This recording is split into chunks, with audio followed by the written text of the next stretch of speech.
Welcome back. ഇന്ന് നമ്മൾ വന്നിരിക്കുന്നത് വളരെ ടേസ്റ്റിയായ ഒരു പലഹാരത്തിൻ്റെ റെസിപ്പിയാണ്. ഒരു കപ്പ് അരിപ്പൊടി കൊണ്ട് തന്നെ രാവിലെയും രാത്രിയും കഴിക്കാൻ പറ്റിയ, അതുപോലെ ഈവനിങ് ചായക്കും കഴിക്കാൻ പറ്റിയ നല്ലൊരു അടിപൊളി റെസിപ്പിയാണ്. ഇത് നോൺ വെജിൻ്റെ കൂടെ കഴിക്കാൻ നല്ലൊരു റെസിപ്പി തന്നെയാണ്. കാരണം നല്ലൊരു ടേസ്റ്റാണ്. നമ്മളിത് പുട്ടുപൊടി കൊണ്ടാണ് ഉണ്ടാക്കിയിരിക്കുന്നത്. പക്ഷേ എന്താ പറയുക, പാലും നെയ്യൊക്കെ ചേർക്കുന്നുണ്ട്, ഒരു പ്രത്യേക ടേസ്റ്റ് തന്നെയാണ് കേട്ടോ. അതുപോലെ നോൺ വെജും വെജ് കറി എല്ലാത്തിൻ്റെയും കൂടി നല്ല അടിപൊളി കോമ്പിനേഷനാണ്. അപ്പോൾ നിങ്ങൾ ഒരു തവണ ബീഫ് കറിയോ ചിക്കൻ കറിയോ ഒക്കെ കൂടെ ഉണ്ടാക്കുമ്പോൾ ഇതുപോലെ ഒന്ന് ട്രൈ ചെയ്ത് നോക്കുക.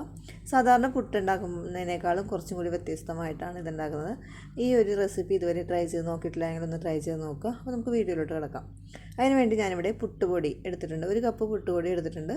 അപ്പോൾ നിങ്ങളുടെ ആളുകളുടെ എണ്ണം അനുസരിച്ച് അതുപോലെ എടുക്കുക. ഇനി അരക്കപ്പ് തേങ്ങയും ഇതിലേക്ക് ഇട്ട് കൊടുക്കുന്നുണ്ട്. പിന്നെ ഇതിലേക്ക് 1 ടീസ്പൂണോളം നെയ്യ് ഇട്ട് കൊടുക്കുന്നുണ്ട്. നെയ്യ് 1-2 ടീസ്പൂണോളം ഇട്ട് കൊടുക്കുക കേട്ടോ. ഇനി വേണ്ടത് ഉപ്പാണ്. ഉപ്പ് കൂടി ഇതിലേക്ക് ഇട്ട് കൊടുക്കുന്നുണ്ട്. ആവശ്യമായ ഉപ്പ് കൂടി ഇട്ട് കൊടുക്കുന്നുണ്ട്. ഇനി നമുക്ക് ഇതിലേക്ക് 1 ടേബിൾ സ്പൂണോളം പഞ്ചസാര വേണ്ടെങ്കിൽ ഇത് സ്കിപ്പ് ചെയ്യാവുന്നതാണ്. ഇനി ഇതിലേക്ക് നമ്മൾ 1 കപ്പ് അരിപ്പൊടിക്ക് 2 കപ്പോളം പാൽ വേണം. ആദ്യം കുറച്ചെടുത്തിട്ട് നന്നായിട്ടൊന്ന് മിക്സ് ചെയ്ത് നോക്കുക. അതെന്ന് ഓരോ അരിപ്പൊടിക്കും വെള്ളത്തിൻ്റെയും പാലിൻ്റെയൊക്കെ അളവ് വ്യത്യാസം വരും. അപ്പോൾ അതനുസരിച്ച് നിങ്ങൾ എടുക്കുക. അപ്പോൾ ഞാൻ ആദ്യം 1 കപ്പ് ഒഴിച്ചിട്ട് നന്നായിട്ടൊന്ന് മിക്സ് ചെയ്ത് കൊടുക്കുകയാണ്. അപ്പോൾ വീണ്ടും ഇതുപോലെ തന്നെ പാല് വേണ്ടി വരും. അപ്പം ആദ്യം ഒന്ന് ഇങ്ങനെ മിക്സ് ചെയ്ത് കൊടുക്കുക.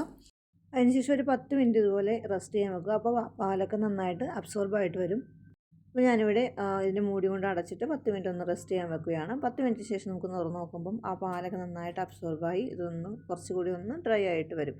അപ്പം ആവശ്യത്തിന് വീണ്ടും പാല് ഇതിലേക്ക് ഒഴിച്ചു കൊടുക്കുക. അപ്പോൾ 1.5-2 കപ്പോളം പാല് ആവശ്യമായിട്ട് വരും.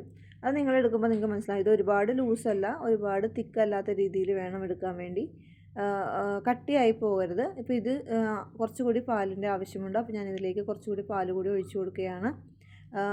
ഒരുപാട് വെള്ളം പോലെ ആവരുത്, എന്നാൽ ഒരുപാട് കട്ടിയും ആവരുത്. ആ ഒരു രീതിയിൽ നമ്മൾ ഒഴിക്കുമ്പം നന്നായിട്ട് താഴെ വീഴുന്ന രീതിയിൽ വേണം ചെയ്യാൻ വേണ്ടി.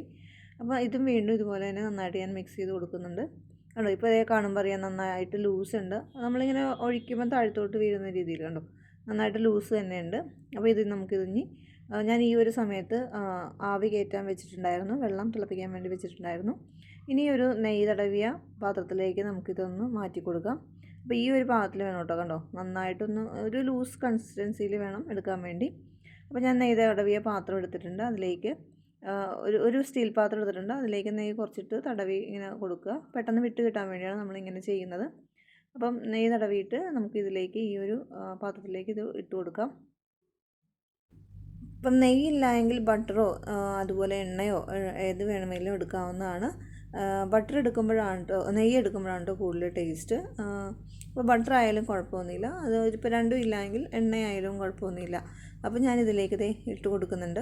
കണ്ടോ ഈ ഒരു ലൂസ് പോലെ ഇരിക്കണം, ഒരുപാട് വെള്ളം പോലെ ആവരുത്. ഈ ഒരു രീതിയിൽ വേണം നമുക്ക് മിക്സ് ചെയ്യാൻ വേണ്ടി. ഇനി അതൊന്ന് ആ ഒരു പാത്രത്തിലേക്ക് നിരത്തി കൊടുക്കാവുന്നതാണ്.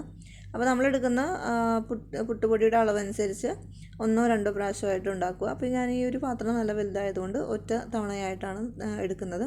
ഇനി നമുക്കതൊന്ന് നന്നായിട്ടൊന്ന് നിരത്തി കൊടുക്കാം. നന്നായിട്ടൊന്ന് സ്പ്രെഡ് ചെയ്ത് നിരത്തി ഇങ്ങനെ കൊടുക്കാവുന്നതാണ്. അപ്പോൾ ആ സ്പൂൺ കൊണ്ട് തന്നെ നന്നായിട്ടൊന്ന് നിരത്തി കൊടുക്കുന്നുണ്ട്. ഇനി ഇതിലേക്ക് നമുക്ക് ഈ ഒരു നമ്മുടെ ഈ ഒരു ഉണ്ടാക്കി വെച്ചതിലേക്ക് നമുക്ക് കുറച്ച് തേങ്ങ കൂടി ഇട്ട് കൊടുക്കാവുന്നതാണ്. അപ്പോൾ ഞാൻ നന്നായിട്ടൊന്ന് നിരത്തി കൊടുത്തിട്ടുണ്ട്. ഇനി ഇതിലേക്ക് നമുക്ക് തേങ്ങ എപ്പോഴും എടുക്കുമ്പം ഫ്രഷായ തേങ്ങ വേണം എടുക്കാൻ, അല്ലെങ്കിൽ ആ ഒരു ഫ്രഷ്നെസ് ഉണ്ടാവില്ല. അപ്പം നന്നായിട്ട് ഫ്രഷായ തേങ്ങ വേണം നമ്മളിങ്ങനെയൊക്കെ ഉണ്ടാക്കുമ്പം എടുക്കേണ്ടത്. അപ്പോൾ ഞാൻ കുറച്ച് തേങ്ങ സ്പ്രെഡ് ചെയ്ത് ഇങ്ങനെ കൊടുക്കുന്നുണ്ട്. ഇനി ഈ ഒരു ടൈമിൽ നമ്മളുടെ ആവി കയറ്റാൻ വെച്ചിരുന്നത് ചൂടായിട്ടുണ്ട്. അപ്പോൾ ഇനി നമ്മൾ ഇതിലേക്ക് വെച്ച് കൊടുക്കുന്നുണ്ട്. അപ്പോൾ ഈ ഒരു ഹോളുണ്ട്, ഈ ഒരു ഇഡ്ഡലി പാത്രത്തിലോ അല്ലെങ്കിൽ ഇങ്ങനെ ഒരു എന്താ പറയുക നോൺ സ്റ്റിക്ക് പാത്രത്തിലോ നമുക്ക് വെക്കാവുന്നതാണ്. അപ്പോൾ ആവി പുറത്ത് പോകാതിരിക്കാൻ വേണ്ടി ഞാനൊരു ടിഷ്യൂ കൊണ്ട് അടച്ച് വെക്കുന്നുണ്ട്. ഇനി ഏകദേശം ഒരു 15-20 മിനിറ്റോളം മീഡിയം ഫ്ലെയിമിൽ വെച്ചിട്ട് നമുക്കിതൊന്ന് കുക്ക് ചെയ്തെടുക്കാം. അപ്പം നന്നായിട്ട് കുക്കായി വരുമ്പോൾ ഇതിലേക്കൊന്ന് ഒരു എന്താ പറയുക എന്തെങ്കിലും കൊണ്ട് കുത്തി നോക്കുമ്പം ഒട്ടും ഒട്ടിപ്പിടിക്കുന്നില്ല എങ്കിൽ നമുക്ക് എടുക്കാവുന്നതാണ്. അപ്പോൾ ഏകദേശം ഒരു 15-20 മിനിറ്റോളം ആയിട്ടുണ്ട്. ഞാൻ മീഡിയം ഫ്ലെയിമിലാണ് വെച്ചിട്ടുള്ളത്. കണ്ടോ ഇങ്ങനെ ഒട്ടും തന്നെ ഒട്ടിപ്പിടിക്കുന്നില്ല.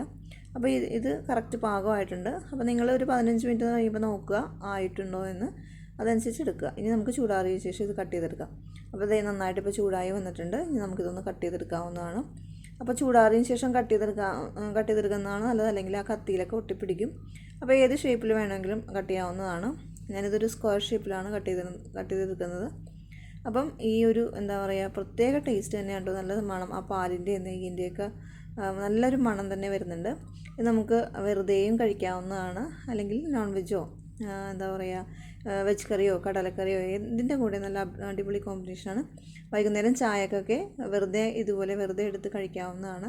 അപ്പോൾ ഞാനിവിടെ ഇന്ന് സെർവ് ചെയ്യുന്നത് ബീഫ് കറിയുടെ കൂടെയാണ് കേട്ടോ. നല്ല ഒരു അടിപൊളി ടേസ്റ്റ് തന്നെയായിരുന്നു. കണ്ടോ, ഇത് നമുക്ക് ഇങ്ങനെ തൊട്ട് നോക്കുമ്പോൾ ഇങ്ങനെ ഒന്ന് മുറിക്കുമ്പോൾ തന്നെ അറിയാം നന്നായിട്ട് സോഫ്റ്റ് തന്നെയാണെന്ന്. കണ്ടോ, തൊട്ട് നോക്കുമ്പോൾ തന്നെ നല്ല സോഫ്റ്റാണ്. ഇത് എത്ര നേരം വെച്ചാലും നല്ല സോഫ്റ്റ് തന്നെ ആയിരിക്കും. അപ്പം നമ്മളെപ്പോഴും പുട്ട് ഉണ്ടാക്കുന്നതിനേക്കാളും കുറച്ചും കൂടി ഒന്ന് വെറൈറ്റിയാണിത്. അപ്പോൾ നമ്മളിവിടെ ഇന്ന് സെർവ് ചെയ്യുന്നത് ഞാനെല്ലാം കട്ട് ചെയ്തെടുത്തിട്ടുണ്ട്. കണ്ടോ, ഈ ഒരു കാണുമ്പോൾ തന്നെ അറിയാം നല്ല സോഫ്റ്റാണ്. അപ്പോൾ ഇന്ന് സെർവ് ചെയ്യുന്നത് ബീഫ് കറിയുടെ കൂടെയാണ്. ബീഫ് കറിയുടെ കൂടെ നല്ല അടിപൊളി കോമ്പിനേഷൻ തന്നെ ആയിരുന്നു. ഇപ്പം ഈ കറിയൊന്നും ഇല്ല എങ്കിലും നല്ലൊരു ടേസ്റ്റാണ്. കട്ടൻ ചായയും ഇതും കൂടി കഴിച്ചാൽ നല്ല ടേസ്റ്റാണ്, അല്ലെങ്കിൽ കടലക്കറിയോ ഏത് കറിയുടെ കൂടെ നല്ല അടിപൊളിയാണ്.